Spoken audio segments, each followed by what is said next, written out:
جن کے جسموں کو لوہے کی کنگھیوں سے چھید دیا گیا، لیکن انہوں نے نہیں کہا تھا کہ دین پہ چلنا مشکل ہے۔ حضرت بلال حبشی کو جو ہے وہ سنگریزوں پہ کھینچا جاتا ہے اور وہ کنکر ان کے جسم میں کھپ جاتے ہیں اور کھینچ کر کے پھر نکالا جاتا ہے، کبھی تپتے ہوئے کوئلوں پہ ان کو رکھا جاتا ہے۔ امیہ بن خلف چنگارتا ہے، بلال رک جاؤ، چمڑا ادھیڑ دیں گے، لیکن بلال مسکرا کے کہتا ہے تو ترش روح ہو کے گالی ہزار دے، یہ وہ نشہ ہی نہیں جسے ترشی اتار دے۔ اور بدنامی سے بڑھتا ہے محبت کا جنوں، نشہ اتنا ہی تیز ہوتا ہے جتنی ہوا لگتی ہے، تو جو کرنا ہے کر۔ بلکہ بلال حبشی کو تپتی ہوئی ریت پہ لٹایا اور سینے پہ رکھا پتھر، اور بلال مسکرا رہے، اور کوئی شخص پاس سے گزرا، کہا بلال مسکرا رہے ہو اور یہ تمہارے اوپر اتنا ظلم اور جبر کر رہے ہیں؟ تو بلال حبشی نے جو جواب دیا، کہا تم بازار میں جاتے ہو نا مٹی کا برتن خریدنے، تو اس کو بھی ٹھونک بجا کے دیکھتے ہو کہ اس کی آواز تو ٹھیک ہے، کہیں کچا تو نہیں ہے۔ کہا تم تو برتن بھی خریدتے ہو تو ٹھونک بجا کے دیکھتے ہو، میرا رب بلال کی خریداری کر رہا ہے، وہ ٹھونک بجا کے دیکھ رہا ہے کہ کہیں بلال کچا تو نہیں ہے۔ میں کہتا ہوں مالک خرید لے بلال کو، خرید لے بلال کو، یہ کچا نہیں ہے، تیری راہ میں جان بھی مارنی پڑی تو قربان کر دے گا۔ آج شور ہم نے ڈالا ہوا ہے، بڑا مشکل ہے دین کے اوپر چلنا۔ ذرا اس کی کہانی بھی پڑھو، ذرا اس کی زندگی بھی دیکھو کہ جس کی دونوں ٹانگوں کو دونوں اونٹوں کے ساتھ باندھ دیا گیا اور کہا پھر جا اپنے نظریے سے، ورنہ ابھی جب اونٹوں کو ہانکیں گے تیرا جسم چر جائے گا اور دو حصوں میں تقسیم ہو جائے گا۔ اس نے کہا کر لو جو کرنا ہے۔ اور جب اونٹوں کو ہانکا لگایا گیا، ہمیں تاریخ بتاتی ہے کہ جب اس کا جسم چرنے لگا اور سرخ سرخ قطرے گرنے لگے، تو ہماری عقل تو یہی کہتی ہے کہ اس نے چیخوں سے آسمان کو سر پہ اٹھا لیا ہوگا، لیکن ہمیں تاریخ نے بتایا جب تک زباں بولتی رہی اس کے لبوں پہ یہی تھا، فزت برب الکعبہ، بالکعبہ، کعبے کے رب کی قسم میں زندگی کی بازی جیت گیا ہوں۔ کر رہے ہیں یار ہم سے تو وہ عورت اچھی، ابھی دور کی بات نہیں ہے۔ اقبال نے نظم کیا، وہ ایران کی طاہرہ نامی عورت، جس کو ایک کنویں کے کنارے کھڑا کیا، اس کے سامنے اژدہا ڈالے اس کنویں کے اندر اور بچھو ڈالے اس کنویں کے اندر، کہا پھر جا اپنے نظریے سے ورنہ اس میں پھینک دیں گے تجھے۔ اس نے کہا مجھے ایک رات کی مہلت دے دو، کہا جا دی۔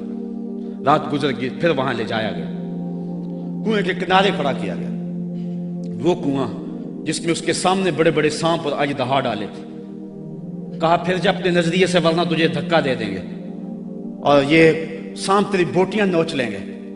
اس نے کہا پھینک دو۔ کہا تو نے رات سوچا نہیں ہے؟ کہا میں نے سوچنے کے لیے رات تو نہیں مانگی تھی، میں نے رب کی عبادت کے لیے مانگی تھی، میں نے تو استقامت طلب کرنے کے لیے مانگی تھی، رب سے یہ عرض کرنے کے لیے رات مانگی تھی مالک عورت ذات ہوں، اور میرے سامنے اتنے سانپ اور اتنے بچھو پھینکے گئے، اور جب میں ڈالی گئی نا اس کنویں میں تو وہ میری بوٹیاں توڑیں گے، مجھے ڈنگ ماریں گے، کہیں ایسا نہ ہو کہ میری چیخوں کی آواز غیر محرم سنیں اور پھر وہ تمسخر اڑائیں اس پہ، اور محمد عربی کی امت کی ایک باندی پر وہ تمسخر اڑائیں اور کہے اڑائیں۔ میرے مالک مجھے صبر دے دے، مجھے حوصلہ دے دے، اور میں نے رب سے یہ حوصلہ مانگ لیا ہے، اب پھینک دو، تم میری چیخ نہیں سنو گے۔ ہم میں سے تو وہ عورت اچھی تھی، اور آج ہم جو ہے وہ کہتے ہیں بڑا چلنا مشکل ہے دین پہ، ان کی چمڑیاں بھی ادھیڑ دی گئی۔ حضرت خباب بن ارت کے ساتھ کیا نہ ہوا، حضرت سمیہ کے ساتھ کیا نہ ہوا، حضرت زنیرہ کے ساتھ کیا نہ ہوا۔ بڑے تاریخوں پہ مشتمل تمہاری تاریخ ہے، اور آج ہم کس جگہ پہ کھڑے ہیں، اور آج ہم دین کے لیے تھوڑی سی تکلیف بھی برداشت نہیں کرتے، بلکہ ہماری بے غیرتی کا حال تو یہ ہے کہ بیرون ملک جانے کے لیے لوگ اپنے آپ کو مرزائی نہیں لکھ رہے۔ مرزائی ختم نبوت کا باغی ہے، مرزائی گستاخ رسول ہے، ایک منٹ کے سینکڑویں سیکنڈ کے مطابق بھی جو ہے وہ اپنے آپ کو گستاخ رسول کو کہلوانا کیسے مومن گوارا کر سکتا ہے؟ آج کتنے لوگ ہیں جو مرزائی لکھ کے بیرون ملک چند ٹگوں کے لیے جو ہے وہ اپنا دین بیچ رہے ہیں۔ کہاں وہ لوگ اور کہاں یہ زمانہ؟ وتواصوا بالصبر، دکھ آئے گھر میں چولہا نہ جلے کوئی بات نہیں ہے، ہمارے نبی کی یہ سنت بھی ہے، ایک ایک مہینہ گھر میں کبھی چولہا حضور کے نہیں جلا کرتا تھا۔ امام منذری نے لکھا ہے کہ حضور جب آئے نا حضرت سیدنا سلمان فارسی کے گھر کے اندر، انہوں نے ایک دن حضور کو گزرتے ہوئے دیکھا، دعوت کی، تو جب حضور کے سامنے کھانا رکھا گیا تو آنکھیں اشک بار ہو گئی، اور پھر ایک روٹی لی اور چند بوٹیاں ایک خادم کے ہاتھ میں دیتے ہوئے کہا جاؤ ہمارے گھر دے آؤ، میری بیٹی فاطمہ کتنے دنوں سے بھوکی بیٹھی ہے، مال کے کونین ہیں گو پاس کچھ رکھتے نہیں، دو جہاں کی نعمتیں ہیں ان کے خالی ہاتھ میں۔ صاحبو میرا لہجہ تھوڑا سا آج بے ترتیب ہو گیا ہے، لیکن آج میں اور آپ دیکھیں کہ ہم کس جگہ پہ کھڑے ہیں۔